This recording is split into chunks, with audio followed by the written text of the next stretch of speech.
We would like to introduce our first guest of honor, Mr. Ajay Kumar, Regional Director, Reserve Bank of India.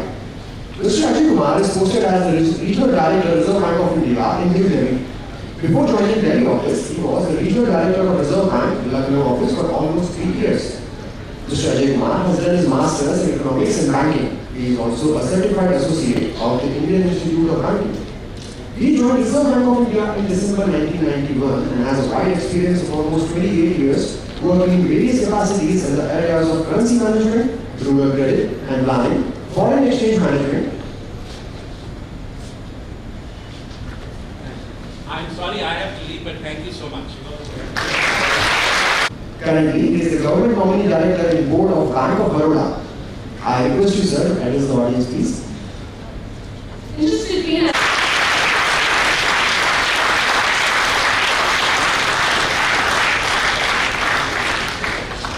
Faculty from Amity University and a student from Amity University. See, there are always different perspectives. Bank has a different perspective, regulator has a different perspective. And when we talk of economic growth, boom period and depressions, also if you see history of boom period and depression, regulators are defined differently and regulated entities, analysts are defined differently. He quoted about Great Depression in USA and also he mentioned about the leverage part of economy. If you read the history of 1929 Great Depression, why did it happen? It did not happen because of US market. It started with Britain. And why it started with Britain? Because economy was over leveraged in Britain. And Britain companies, they were not able to pay because of over leverage.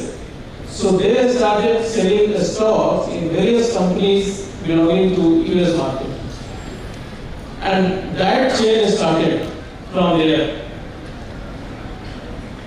Today, I'm just changing my track because I have a very structured speech, but I'm just reacting to a few points of Netaji, who is not there. See, today markets are totally interconnected.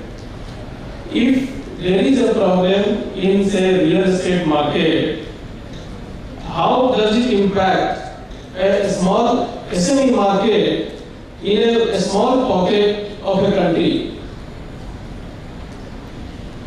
Nobody realizes that. If a problem is one sector, today we are talking about, say, automobile sector, and we are talking for last one and a half year. The problem in auto sector is not today. They are facing challenges and problem difficulties for last 1.5 years. Today we are talking of a general slowdown in economy which started with auto sector. Before that it started with the steel sector or infra sector. It happens because in economy there is a concept of consumption, there is a concept of demand, and that is how it affects the overall economy. So when we talk of bank loan, when we talk of leverage, we have to keep in mind that every segment of economy is getting impacted because of some action taken by us. He said about 2007 boom period. Why this suddenly crash was there in 2008? Lehman Brothers was, yes, one of incident happened in September 2008. But what other things happened in the US market? What other things happened in the European market? How did we survive that time? How did we survive Asian crisis? That one has to analyze that. Every student of economics, management, you must analyze the reasons behind that. How could India survive during those two markets? Probably during Asian market, the world was not so much interconnected. We were not open up in capital account. We were not open to US bonds. Our retail investors were not there, and that is how we could survive. But boom period, if you say the rational behavior of lenders, it was not there. It was totally missing. Even in India today, we talk of NPA issues. More than 8 trillion rupees NPA, but Genesis is the boom period. Genesis is not the slowdown. If a bank was giving loan to X company, say 1,000 crore, a small bank they give loan because big bank was giving loan. So absolutely there was no project appraisal. There was no individual level analysis of the project, whether the X company required this much of fund or not. That created a problem. See, slowdown doesn't have genesis in the slowdown itself. Slowdown has a genesis in the boom period. So you have to analyze the boom period. I would like to just touch upon one issue before I come to my structured speech, and some point I will refer. See about the financial literacy. RBI has taken up this subject for last 15 years on almost on war footing. We have gone to several villages in many states, almost all states of this country, for financial literacy. And there are different type of category of financial literacy. One is that people who are totally illiterate, doesn't have a basic literacy. They also need financial literacy because they are being cheated by desi banker, they are being cheated by getting cheat funds, saving funds and all. There are literate people, normal literate people doesn't have background of finance or economics. They require a different type of financial literacy.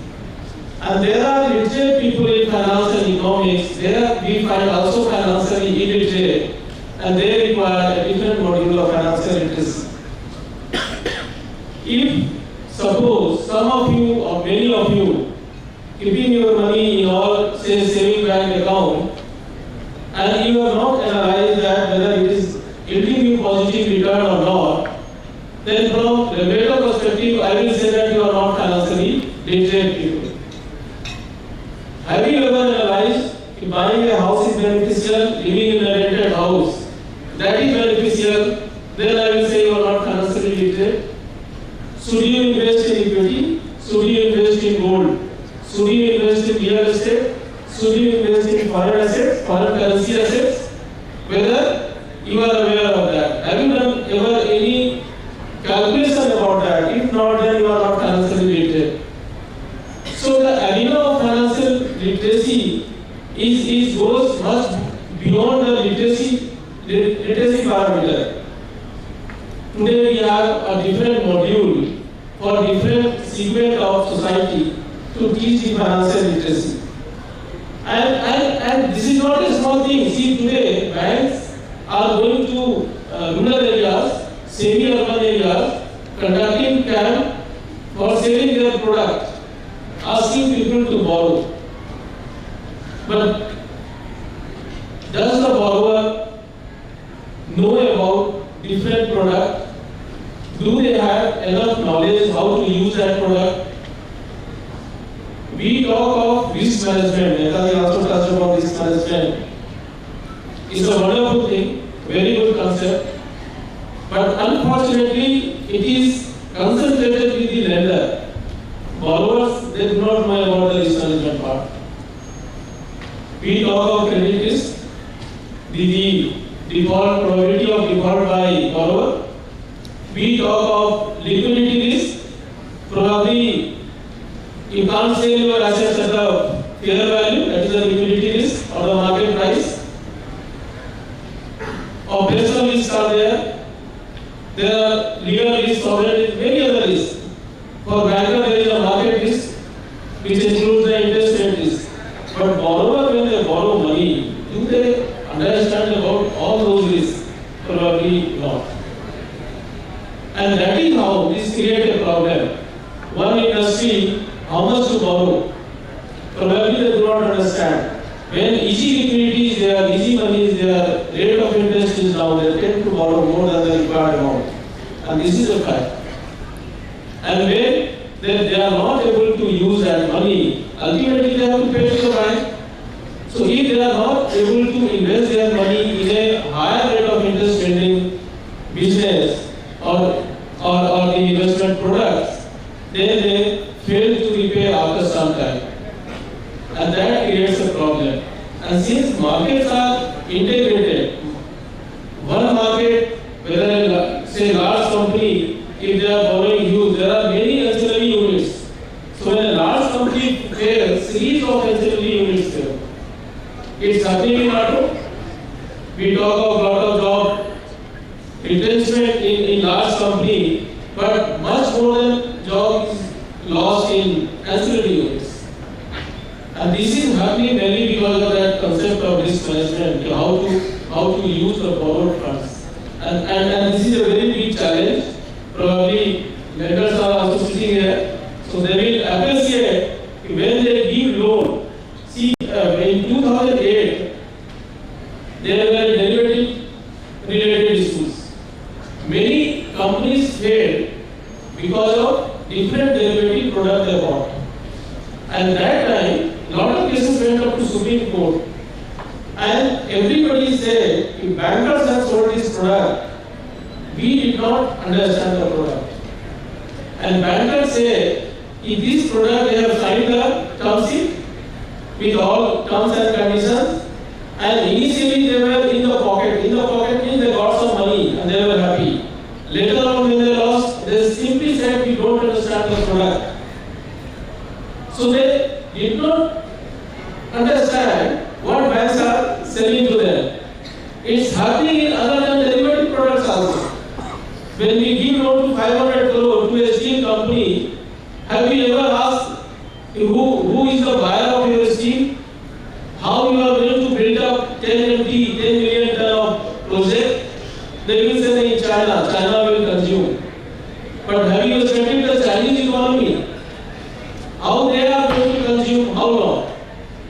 See, the point is, I am making is, we talk of economic growth, but there are various issues which we need to understand.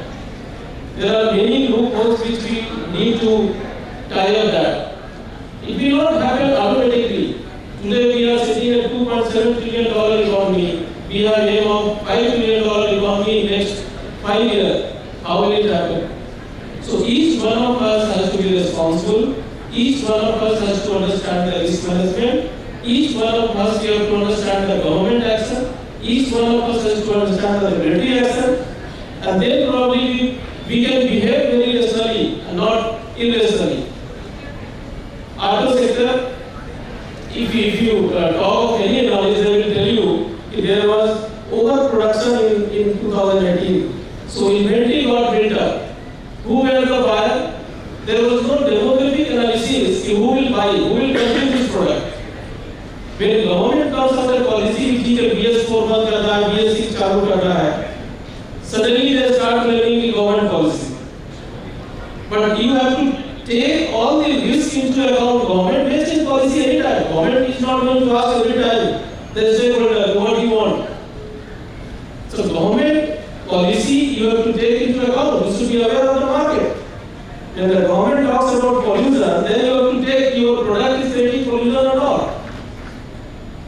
So risk factor is one of the analysis in any project report. If you have not done it, is your mistake. Is it not?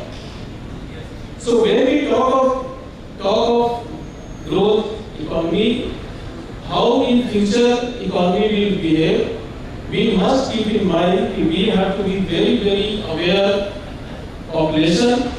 We understand all the nuances of economy, the various segments of economy, how this, say, global economic behavior, suppose US-China trade war is there, in what way it will impact India? We must be aware of that. Then only once you are entering in a business, suppose a startup you are opening up, you are making some product, but that product you have to also see where is the market, whether it is a domestic market or international market, whether that product will get impacted by this US-China trade war or not. So unless you have that information, your startup will will fail.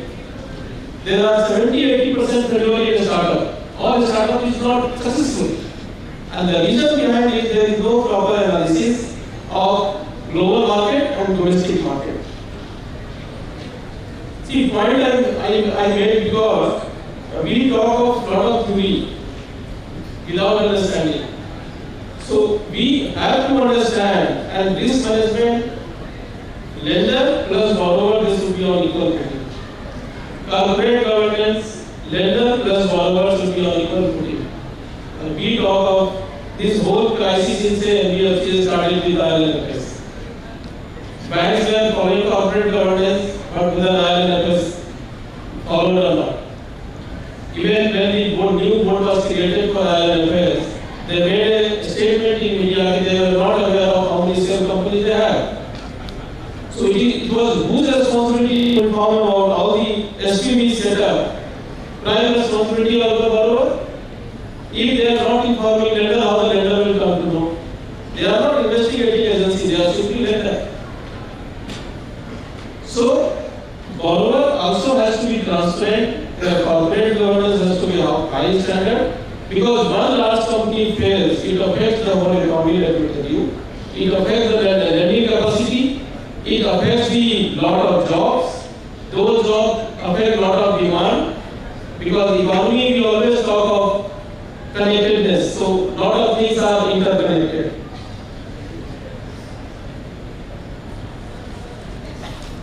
So sorry to deviate from my thing, I will not take much time, but RBI and government, I will only say in brief, we have taken in last, if you say 1 year, many actions which will propel this growth going forward.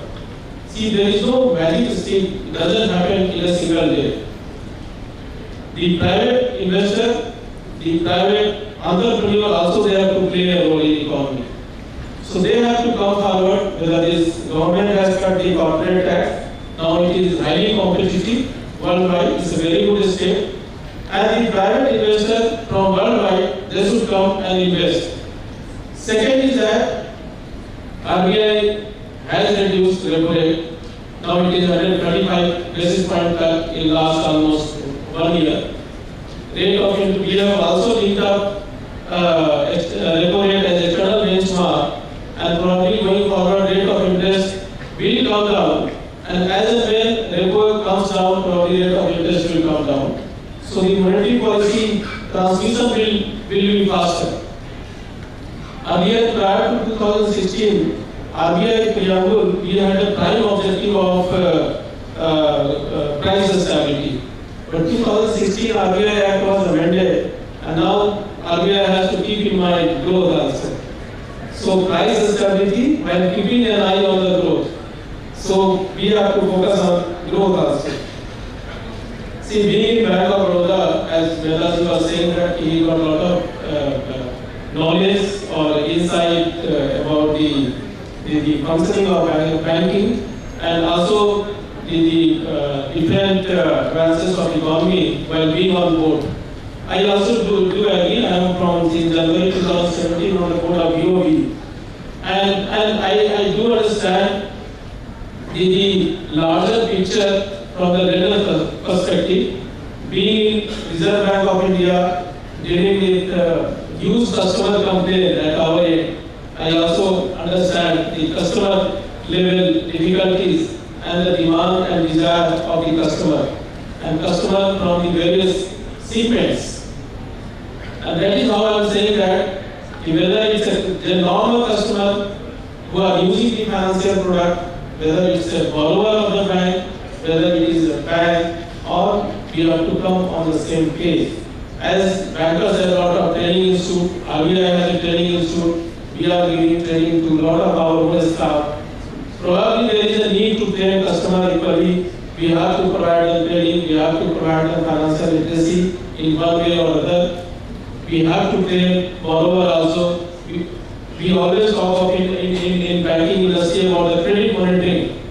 Credit monitoring, if you monitor only the cash flow of borrower, and that too we are not doing properly. If you see, the point is that you have to follow the borrower behavior. You have to do the hand-holding probably if the company is new, if there are startup companies.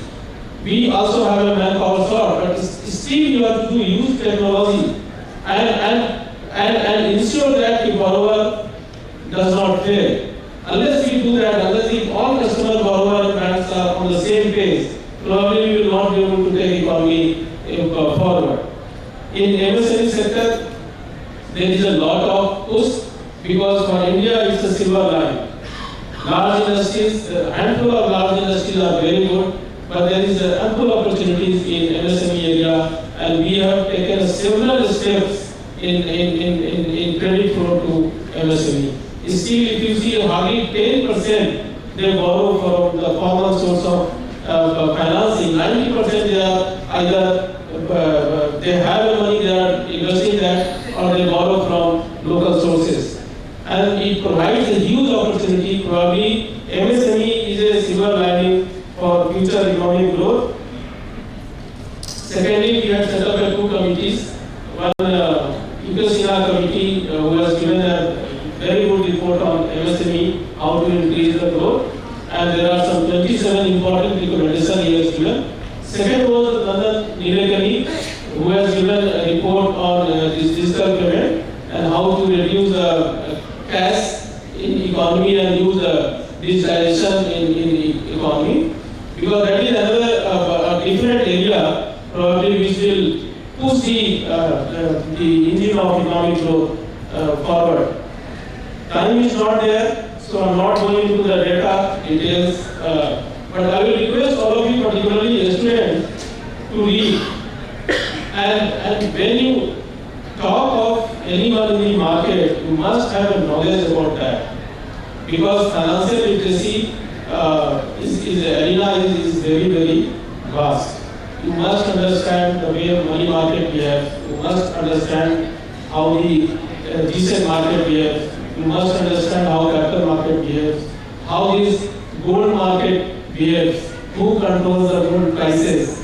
Something happens on LME London, how this gold gets affected in India. What is the position outstanding in gold, physical delivery, and how much gold has been sold in forward. Going forward after 1 month, 2 months, what will be the gold price? So simply don't invest because your neighbor is investing. Simply don't invest because somebody is suggesting. Simply don't get into an industry and startup because somebody has said to you. You must read, must understand, and probably all of us put together, then only we can push this economy forward. Thank you. Will not be able to join this conference. He has reviewed Mrs. R.D. General Manager, Strategic Management and Economic Advisory Division, Punjab National Bank, to represent him for this conference. Mrs. R.D. an alumni of Delhi School of Economics and Miranda House, joined Punjab National Bank in 1987. She has over 30 years of banking experience, having worked both at corporate office and field operations across India. Her banking experience covers areas of planning, treasury, finance, inspection, marketing, etc., and has been enriched through trainings in reputed institutes in India and abroad. She is presently posted at Bank's corporate office in Delhi as General Manager, Strategic Management and Economic Advisory Division, and also looks after investor relations in Punjab National Bank. We request Mrs. R.D. to convey Dr. Azad's message on this occasion. A big round of applause for Mrs. R.D. Because as the distinguished speaker before me have been highlighting, we are at the crossroads right now. Now, which way to go? What actually is in store for us as we go ahead? So the economic health of any nation has a direct bearing on its financial sector and vice versa. The world economy is facing a slowdown and the growth rate is feared to recede to up to 3% in 2019, which is the slowest pace since the global financial crisis. The threat of the trade war would risk destabilizing the global economy further. Position of Indian economy is not different. The Indian economy growth projected has been up to about 6% from 7% forecasted earlier by all leading national and international financial institutions. The GDP growth for the Q1 we saw was at 5%. An important constituent, the private consumption, which is the main engine of the economy, which has a share of 55% in the GDP, has shown a lower YoY growth of 3% as against the 7% in the corresponding period last year. So the main policy challenge for the country is to address the sources of softening private consumption and the structural factors behind the weak investment. According to the Reserve Bank annual report, reviving consumption demand and private investment assumes the highest priority in 2019-20, and this may involve strengthening the banking and non-banking sectors, pushing spending on infrastructure, structural reforms in the area of labor laws, taxation, and other legal reforms. In case of banking, the key defining factor for the Indian bank at present is the asset quality. The gross non-performing asset ratio of the banking system has declined to 9.1% as of March 2019 from the 11.2% in the previous year. There has been a sizable improvement in the quality of assets, and the fresh slippages have declined, and the system level provision coverage ratio has jumped to 61% from the 50% earlier. Some of the key defining factors that have helped it is the insolvency and bankruptcy code, which is proving to be a game changer. Further, the new norms for resolution of the stressed assets framed in June 2019 by the Reserve Bank provides incentive for early resolution. The objective is to ring-fence the future build-up of NPA stress and protect the banking sector. Also, the large exposure framework was revised in order to capture exposures and concentration risks more accurately and to align the framework with the international best practices. Another important factor defining the Indian banking space today is technology and digitization. The report on the benchmarking India's payment systems shows India's leading strong position vis-a-vis peer countries in terms of several parameters pertaining to digital transactions, technology, infrastructure, and payment and settlement laws and regulations. The widespread adoption of technology coupled with the increasing data and new digital entrants are creating new models and reconstructing a value chain. The future business model will see improved credit processes through transformation in credit dispensation. The new ways of credit dispensation will move way ahead from what we see today to a totally different paradigm shift. There is going to be digital credit. This will increasingly transition from the physical to digital in order to address the imperatives of operational efficiency and providing seamless banking. Going forward, automated loan processing systems will be put in place, especially in the personal segment loans and the MSME sector. Algorithm-based models will analyze the proposals using different sources of data and reduce the turnaround time significantly, ensuring more objectivity and transparency and reducing the scope of human errors.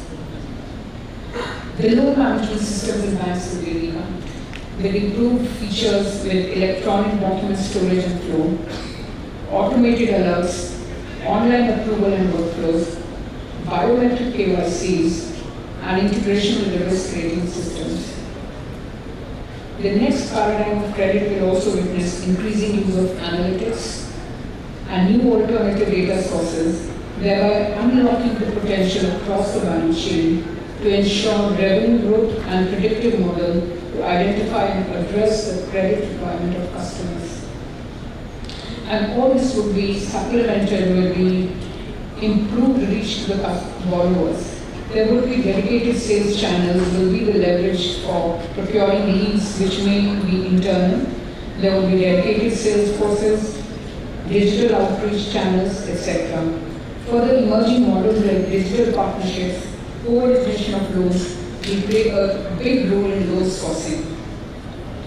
So no doubt, fintech and digitization have emerged as the new growth drivers. The policy challenge would be to balance the expansion of the digital economy with the minimization of risks associated with data and technology misuse so that the public confidence or trust is sustained and efficiency and soundness of the payment and settlement system is ensured. Since the other part of the economy, what we're talking about is the non-bank financial sector, I'll just quickly go over it. The NBFCs are bringing in diversity and efficiency in the financial sector and make it more responsive to the need of customers. In the recent past, the NBFCs have played increasingly important role in resource mobilization and credit intermediation, thereby supplementing the bank credit towards commercial sector. The NBFCs constitute over 12% of the total assets of the banking and non-banking space. However, the recent stress following isolated but large credit events and a wider perception of liquidity shortages and structural issues resulted in the share of NBFCs in the incremental fund flow to the commercial sector dropping sharply to just 1.5% during FY19 from the 22% which was there in the previous year.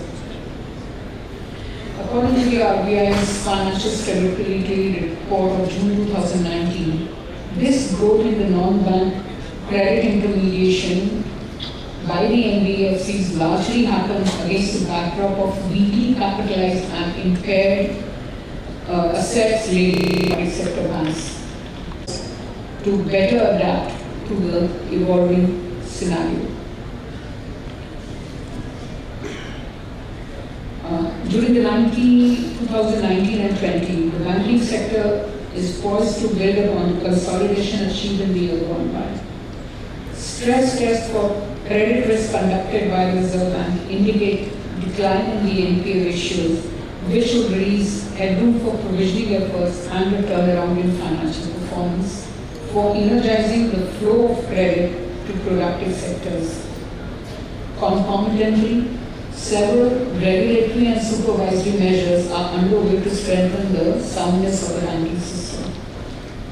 The recent cut on the policy rates, consecutive fifth cut, which has led to a decline in the repo rate by 135 basis points from in the last 1.5 years, are expected to address the growth concern with a lagged effect. This growth will be supported by the lagged effect of the monetary policy easing, a reduction in the corporate income tax rates, recent measures to adopt and address the corporate and environmental regulatory uncertainty, and the government program to support rural consumption. The key to success for banks would be to identify new available opportunities and to adopt to the changes financial landscape at the earliest. The recent amalgamation announced by the Government of India has paved the way for a massive transformation in the sector by way of creation of a global-sized banks with opportunities and benefits of wide geographical presence, efficient banking operations, consolidation of technology and cost reduction. This move has the potential to be a major growth driver in the coming times.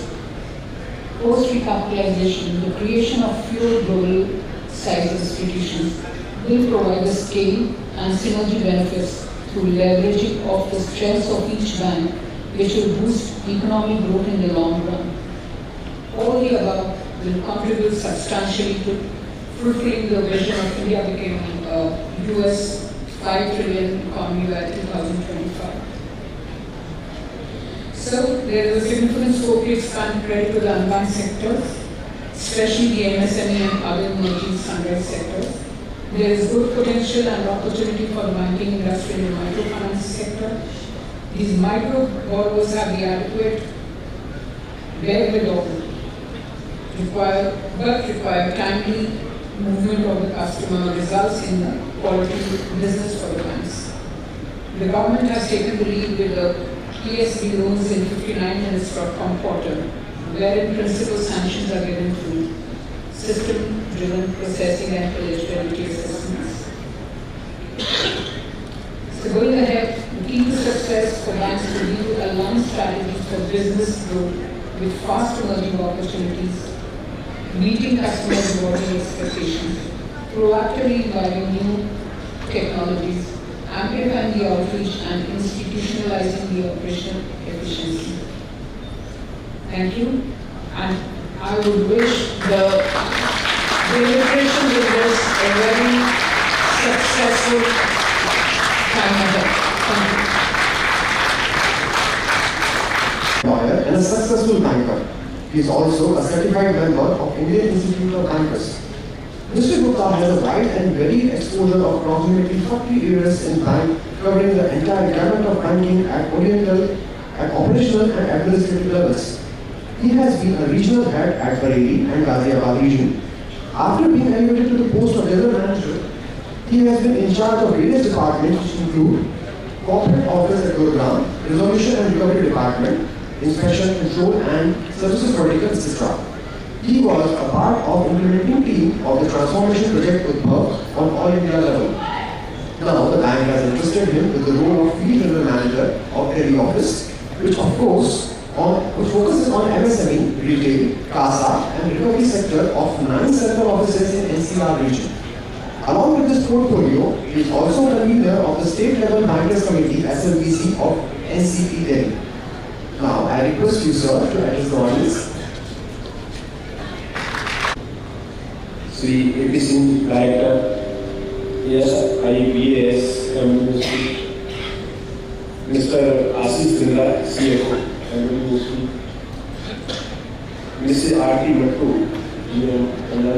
has good scope for banking and credit. Growth in MSME sector helps in generating employment opportunities. Retail banking or consumer banking is better option for banks because of their low risk, and banks can save other products by this channel.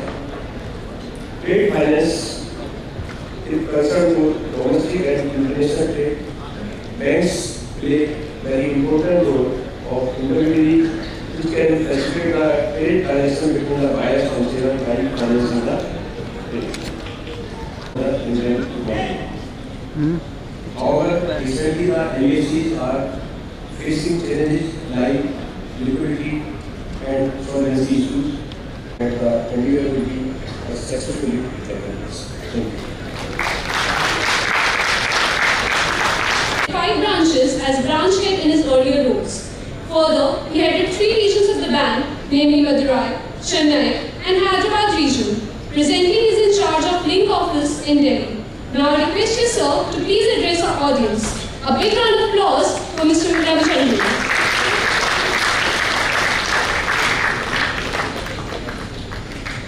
Good afternoon. I don't want to take much of your time. I will finish some of the issues. Actually, the timing of the conducting the conference by this committee is more precise because nowadays the economic growth is slowing down and the international agencies forecasting our GDP growth rate at around 6%. See, the future of the growth of this our nation is also in a doubtful by International Monetary Fund and other international agencies. Why this is so? Because I think after this session, some of these panelists are going to discuss about these issues. See, here we go to find out the exact bottlenecks, exact the issues, what prevents our countries to grow. That is the main issue. You got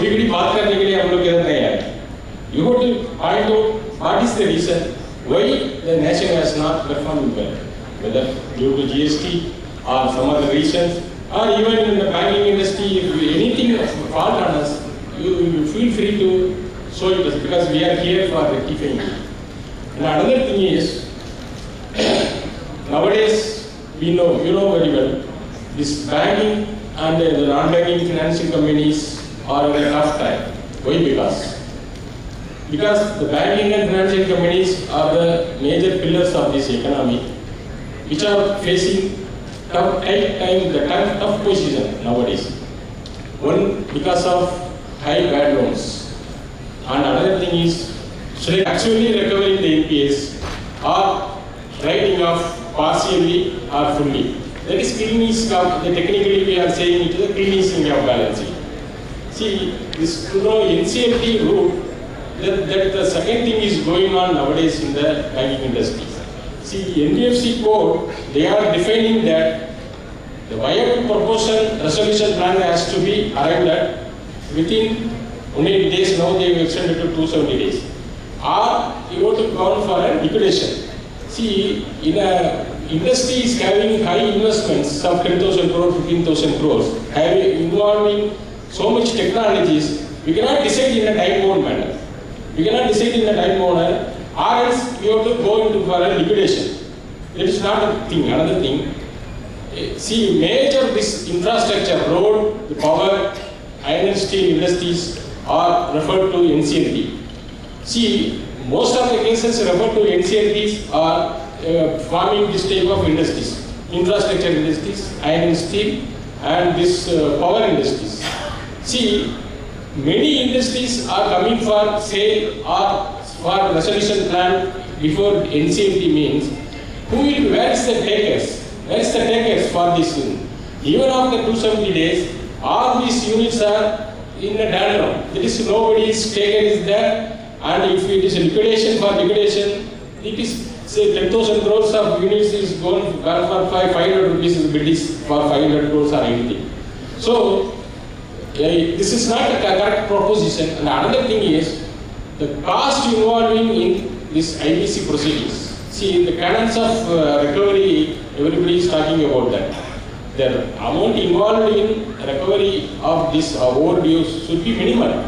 But comparing to other recovery measures, this IBC proceedings, the banker has to incur so much of expenditure because they have to appoint insolvency resolution professionals, and in the recent days, the insolvency professional, they are appointing supportive service provider. They are also claiming some amount, and the panel of some panel advocates, panel engineers, some put together. In some cases, it comes around 15 to 20 crores.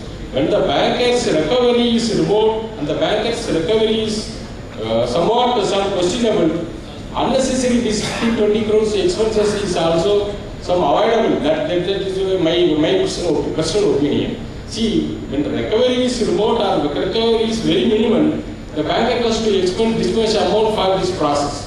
And another one thing is there is a great danger in these IBC proceedings. Even a non-financial creditor, they can refer to the NCLT.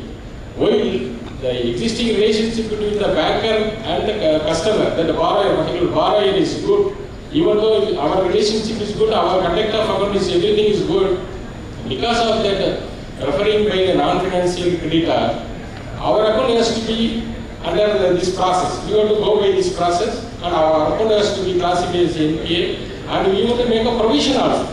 That is the problem. And another thing is, as per RBI norms, while referring to NCLT, banker has to make a provision of 50%. See, already the bankers are liquidating, adding profitability crunch and profitability under strain. In all cases mostly refer to NCLT. See, NCLT cases, banker has to make a provision of 50%. This is also, bankers are in a problem. And another thing is, this our regional director is there. Since the inception of Reserve Bank of India, Reserve Bank of India is having its various tools to control inflation, the supply and demand of the money.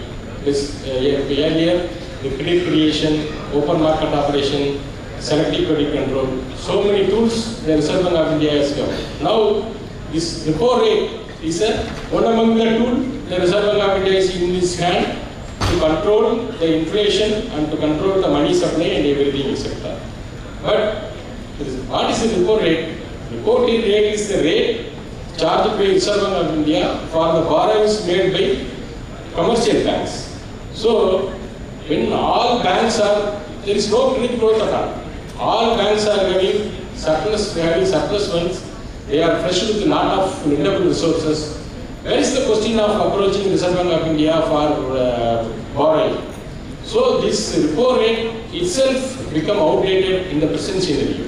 So in such circumstances, the interest rate already deregulated by Reserve Bank of India and in the much earlier.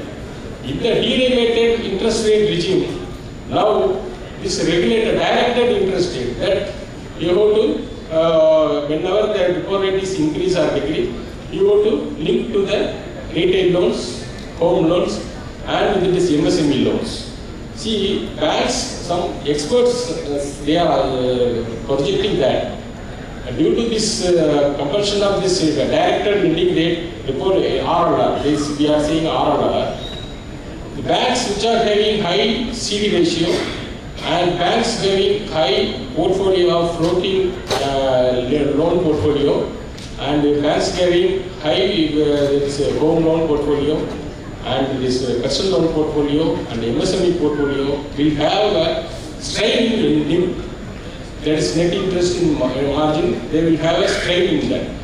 In one article I have studied that regarding State Bank of India, every 100 basis points decrease in interest rate, State Bank of India has to lose 6,100 crores of interest income.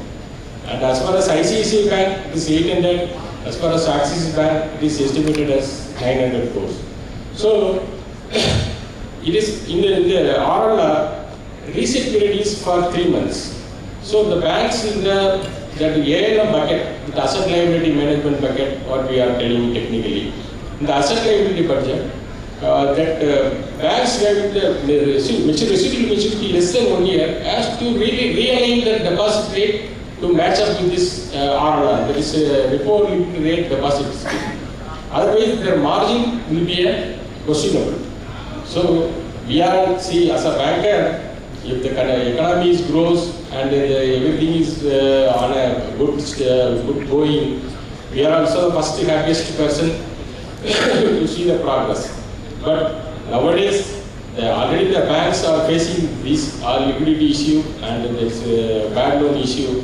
These are the things the regulator and the government authorities has to look into it. These are so many issues in the country which are obstacles for the growth in